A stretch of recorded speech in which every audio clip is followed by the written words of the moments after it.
Good afternoon and welcome to this meeting of the Cabinet Grants Panel on Monday the 19th of February. My name is Councillor Alison Bennett and I am Chair of the Cabinet Grants Panel. Beginning with item 1, to receive apologies for absence. I have none.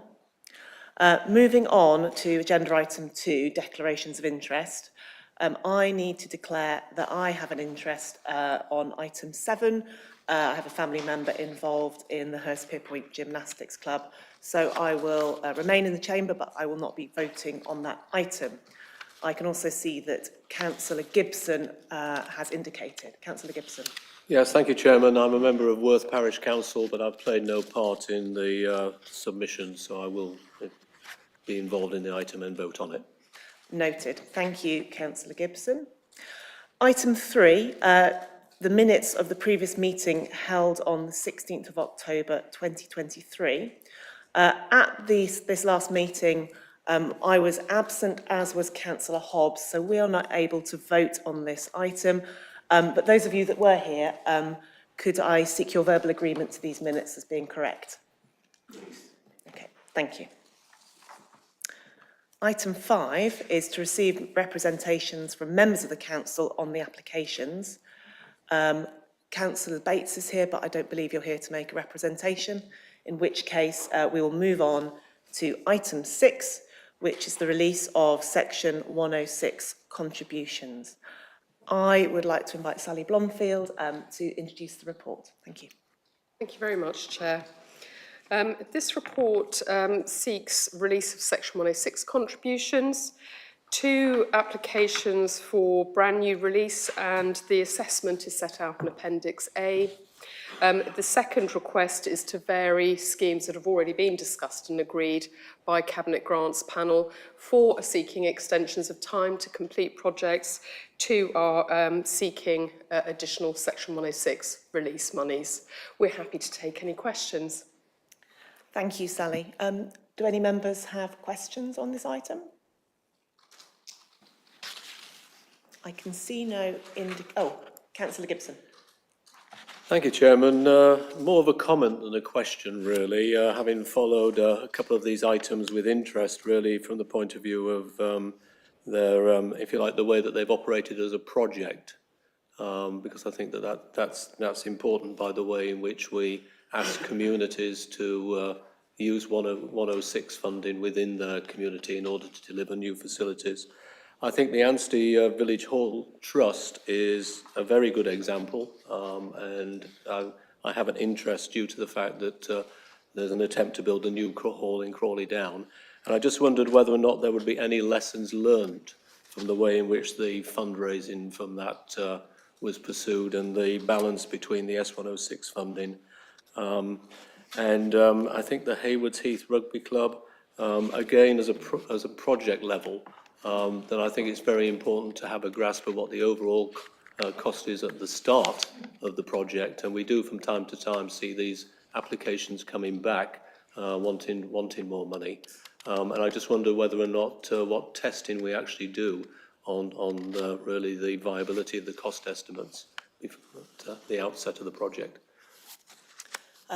Thank you, Councillor Gibson. You said that was a comment rather than a question. I think I ended up with 2 questions. I think you ended up with some questions. Could somebody comment, please, or respond? Thank you.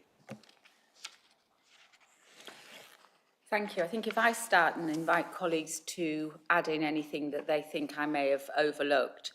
I think you make a really good point about the importance of making the best use possible of Section 106 monies.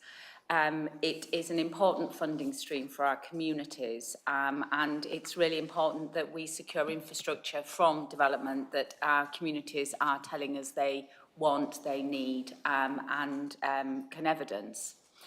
So we work really closely. There's a whole team of officers working really closely with organisations and parish councils in order to make sure that in recommending the use of Section 106 and indeed securing Section 106, we have evidence to support the deliverability of those initiatives. And of course, some of these initiatives are ambitious and they have a long tail to them. And as we've seen in many of our own projects indeed, that things change along the way. we have unforeseen circumstances, particularly when you're relying on a group of volunteers to deliver, you will anticipate and expect to see some changes. So I think it's really important as a council we're able to be agile and that we are flexible in our approach, but that we ensure that we are holding these organisations to account and that we do our due diligence through that, both in terms of the community grants that we award some of these organisations and the Section 106 funds. And you will know that the budget itself is recommending further investment in how we manage and allocate and carry out due diligence over Section 106, and also the investment that we're planning to make in our community development team. As a result of all of the investment we're anticipating from the growth that we're anticipating, I think that we are very well staffed up to support our communities in making sure we get the money out the door and that it is delivering what we set out to deliver. Thank you, Judy. Sally, did you want to come in as well? It's just one additional thing. Obviously, as Judy says, we work closely with the clubs in terms of costs. There have been an exceptional set of circumstances over the last couple of years, which has led to inflation. So estimates have changed over time. We acknowledge the difficulties that our clubs are facing. Yeah, absolutely. Thank you very much. Can I just come back on that? You can, thank you. Councillor Gibson. Just to observe that really the time delay between, if you like, the idea coming forward, the S106 being put in, and the implementation, we've seen at the moment very large, if we're talking about capital projects, which generally we are, we're seeing a lot of growth in the cost of the materials associated with that.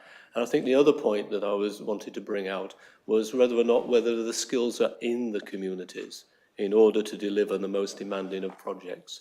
So I think those are two things which we really have to keep an eye on. Thank you. Thank you. I can see no other indications from colleagues, in which case I move that we go to the vote.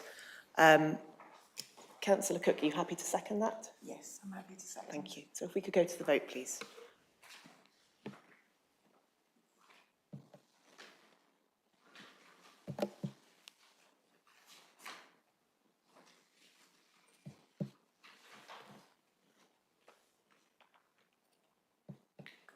There we go. Yeah, it's all right. Yeah. Thank you. That has been passed with 5 votes. Thank you. So moving on to item agenda 7, the Corporate Grants Scheme Community Grants. I'd like to invite Lucy Corrie to introduce the report, please. Good afternoon, everybody. This is the first panel under the revised community grants criteria, which has now built in the UN sustainability goals. And we've also increased our publicity of the grants programme. And I'm really pleased to say that we had 24 applications in this round. And this time last year, we only had 7, so it's good news. 13 applications are recommended for grants today by the officer panel, and these are summarised at Appendix A. The 11 that are not recommended to you today did not meet the criteria in one or more area. Also, please note on Appendix A that all of the recommended grants are recommended to be paid out in full. The rationale for the recommendations is, of course, in the report, and you've all seen that. And, of course, I'm happy to answer any questions that you may have on this report. Thank you. Thank you, Lucy. Colleagues, any questions or comments? I can see none. I would, however, like Chairman. to... Sorry, Chairman, I was watching the leaders figure hovering and I thought I would go second. Before I bring Councillor Gibson in, I would just like to say a big thank you to the communities team and to the communications team who've worked really hard to relaunch the grants and bring in the UN Sustainable Development Goals. And it is really encouraging to see that we've had such a big increase in applications this quarter. So thank you very much for that. It's great to see that this has sort of had a big uptick in interest, and let's hope that it continues. I'll move over to Councillor Gibson now. Yes, thank you, Chairman.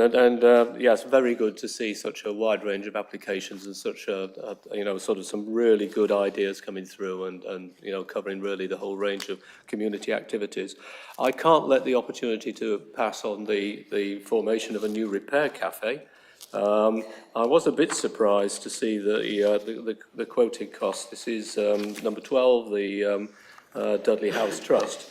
I did think that over £4,000 to set one up was a bit expensive, seeing as I set up one up in Crawley Down for I think about £100, paying the fee and the rest of it. But on the other hand, they are purchasing some larger appliances and smaller electrical items to here, and so I presume that's where the bulk of it going.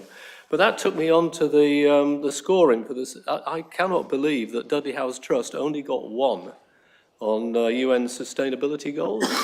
I mean, this is a repair cafe. It's key criteria for communities. I forget which number that is, but that's top of the list for development goals. And then, of course, as most people know, I love data. And I just wondered, I looked at the relationship between the amount offered and the score. And there doesn't appear to be any, but I just wondered whether or not that. So, if you like, I'm not querying the amount which we're doing to set up the repair cafe. The two questions that are there are really, why did something score so low? Is it that it just wasn't a very good answer to that section? And whether or not there should be any relationship between the overall score and the funding allocated. Lucy, are you able to pick that up? Thank you. You're absolutely correct. We can only score on the quality of that application. Having a little caveat, if we find a particular section hasn't quite got enough, in some cases, clearly we'll go back to the applicant and say, can you help us a little more on X, Y, and Z? But of course, we can't revisit the entire application and write the entire application for the group. So, it's on the quality of that application. Okay. Funding. Would you like to come back, Councillor No, Gibson? no, I was just wondering about the second point, whether I should expect to see a relationship between the scoring and the amount of funds allocated. What was that? I think the answer is no, but... There isn't. Judy Holmes?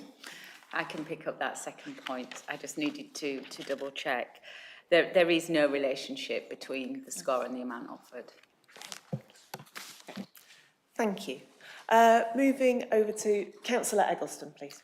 Yes, thank you, Chairman. Just very briefly, just to say that I welcome the uptick in the number of applications. I think this demonstrates that when we communicate what this programme is about and we focus on some clear deliverable needs, that the communities engage with it very well. I think the recommendations by officers in terms of the ones that we approve and the ones that unfortunately we're not able to support are acceptable, and I support these recommendations. Thank you, Councillor Eggleston. I can see no other colleagues wishing to speak, in which case I suggest that we move to the vote. The recommendations are on page 36, where the applications which are recommended for approval are listed, and page 37, where the unsuccessful applications are listed as recommended. So over to my colleagues to vote. I'm sitting this one out.